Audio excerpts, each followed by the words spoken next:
ஸ்டாலின் அரசை கண்டிக்கின்றோம். குடிநீரை கோட்டை விட்டு தமிழ்நாட்டு குடிமகன்களை ஊக்குவிக்கிற திராவிட அரசை கண்டிக்கின்றோம். திமுக அரசை கண்டிக்கின்றோம். கண்டிக்கின்றோம் கண்டிக்கின்றோம் கண்டிக்கின்றோம்.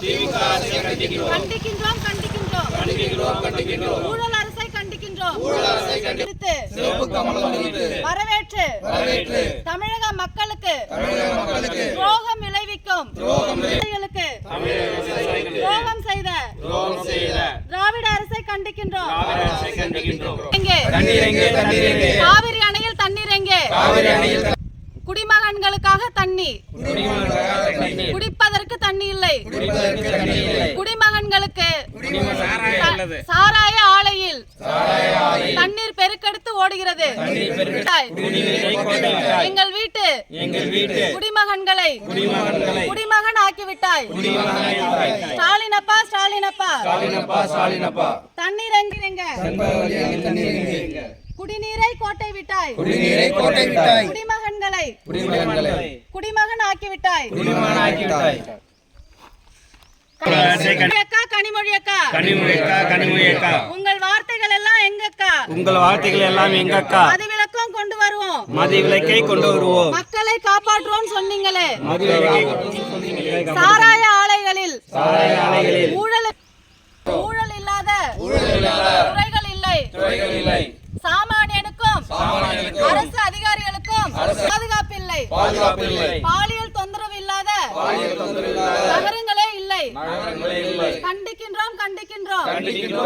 ஸ்டாலின் அரசை கண்டிக்கின்றோம். தமிழ்நாட்டில் அமைதி வேண்டும். பாதுகாப்பு வேண்டும். தமிழக பெண்களுக்கு பாதுகாப்பு வேண்டும். எங்கள் வீட்டு பெண்களுக்கு பாதுகாப்பு வேண்டும். தண்ணீர் வேண்டும். விவசாயிகளுக்கு தண்ணீர் வேண்டும். கண்டிக்கின்றோம். ஸ்டாலின் அரசை கண்டிக்கின்றோம். திறனற்ற ஸ்டாலின் அரசை கண்டிக்கின்றோம். மக்கள் விரோத ஸ்டாலின் அரசை கண்டிக்கின்றோம். பெண்கள் விரோத ஸ்டாலின் அரசை கண்டிக்கின்றோம். பாரதிய ஜனதா கட்சி பாஜக நரேந்திர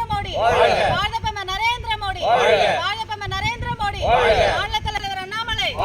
பாரத் மாதா கி எல்லாரும் வாங்க. இதுதான் அன்பு போடுவோம். நில்லுங்க.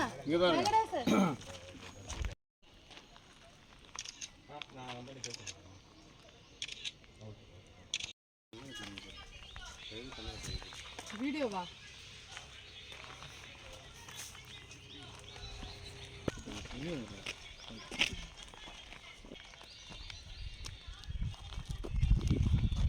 கண்டிக்கின்றோம். ஸ்டாலின் அரசை கண்டிக்கின்றோம். ஸ்டாலின்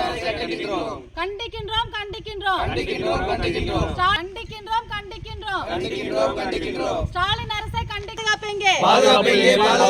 பெண்களுக்கு பாதுகாப்பீங்க. தண்ணீர் எங்கே? விவசாயிகளுக்கு தண்ணீர் எங்கே? தமிழக மக்களுக்கு அமைதி எங்கே? கண்டிக்கின்றோம். திறனற்ற திராவிட அரசை கண்டிக்கின்றோம். இன்னைக்கு தமிழ்நாட்டில் பார்த்தீங்கன்னா ஊழல் இல்லாத துறைகளே கிடையாது. நாளும் படுகொலைகள். பெண்களுக்கு எந்த இடத்துலையும் பாதுகாப்பு இல்லை. பாதுகாப்பு என்பது பெண்களுக்கு அச்சுறுத்தலை உருவாக்கக்கூடிய நிலையில் இருக்குது. பாலியல் குற்றங்கள் நடக்காத நகரமே கிடையாது, கிராமம் கிடையாது, இடமே கிடையாது. நாளும் படுகொலைகள், கற்பழிப்புகள், இப்படி சட்ட ஒழுங்கு சீர்குலைந்து போயிருக்கு. தமிழ்நாட்டு மக்கள் நிம்மதி இல்லாமல் இருக்கிறாங்க. மக்கள் ரொம்ப அதிருப்தியில் இருக்காங்க. ஸ்டாலின் அரசாங்கத்தின் மேலே அதிருப்தியில் இருக்காங்க. இதை மூடி மறைக்கிறதுக்காக எப்போவுமே இவங்க ஒரு நாடகம் நடத்துறது எப்போவுமே இவர்களோட வழக்கம். அதுக்கு உதாரணமாக சொல்லணும்னா நீட் எதிர்ப்பை பற்றி எல்லா மாநிலங்களில் இருக்கிறவங்களையும் துணை கூப்பிட்டாங்க. அது நடக்காது அப்படின்னு தெரிஞ்சும் கூட தமிழக மக்களை, தமிழக மாணவர்களை ஏமாற்றக்கூடிய வேலையை அழகாக செய்துட்டு இருந்தாங்க. இப்போ மக்கள் அதிருப்தியில் இருக்கக்கூடிய இந்த வேலையில், அதுவும் டாஸ்மாக் ஊழல்லாம் மிகப்பெரிய அளவில் பேசப்படும் இந்த வேலையில் 1000 கோடிக்கு மேலே அவருடைய அமைச்சர், திமுக அமைச்சர் வந்து டாஸ்மாகில் ஊழல் பண்ணியிருக்காருன்னு கையும் களவுமாக பிடிப்பட்டதுக்கப்புறம் இதை திசை திருப்பும் வேலையாக இந்த தொகுதி மறுசீரமைப்புக்கு கர்நாடகா, கேரளாவிலிருந்து அங்கே உள்ள முதலமைச்சர்கள் இண்டி கூட்டணியை இவர் கூப்பிட்டு இன்னைக்கு கூட்டம் போடுவது என்பது தமிழக மக்களை திசை திருப்பக்கூடிய, மடைமாற்றக்கூடிய ஒரு செயல். ஏன்னா இவர்கள் கூட்டிருக்கக்கூடிய அந்த கர்நாடக முதலமைச்சரோ கேரள முதலமைச்சரோ தமிழ்நாட்டிற்கு எந்த நல்லதையும் செய்தது கிடையாது. காவிரியில் குறிப்பாக டெல்டா பாசன விவசாயிகளுக்கு அவங்க விவசாயம் செய்வதற்கு தேவையான தண்ணீர் காவிரியில் இப்போ வரைக்கும் வரல, குறைந்த அளவில் தான் வந்துட்டு இருக்கு. இது மட்டும் கிடையாது, கர்நாடகா மேகதாது அணை கட்டுவோன்னு சொல்லி அந்த கர்நாடக துணை முதலமைச்சர் DK சிவகுமார் அவர்கள் சொல்லியிருக்கிறாரு. மோடி அவர்கள், பாரத பிரதமர் மோடி அவர்கள் தமிழ்நாட்டோட அனுமதி இல்லாமல் மேகதாது கட்ட முடியாதுன்னு சொன்ன பிறகும் கூட எக்காரணத்தை கொண்டும் நாங்கள் கட்டியே தீர்வோன்னு முதல்ல நிற்கிறது DK சிவகுமார் அவர்கள் தான். அது மட்டும் இல்லை, கோயம்புத்தூரில் மருத்துவ கழிவுகளையும் இறைச்சி கழிவுகளையும் கொண்டு வந்து கொட்டிக்கிட்டு இருக்காங்க கேரள அரசாங்கம். அதை பற்றி இவர் பினராயி விஜயன் அவர்களுக்கு தெரியாமலாம் இருக்குது. அவருடைய நாலேஜில் தான் இதெல்லாமே நடந்துட்டுருக்கு, மக்கள் எல்லாருக்கும் தெரியும்.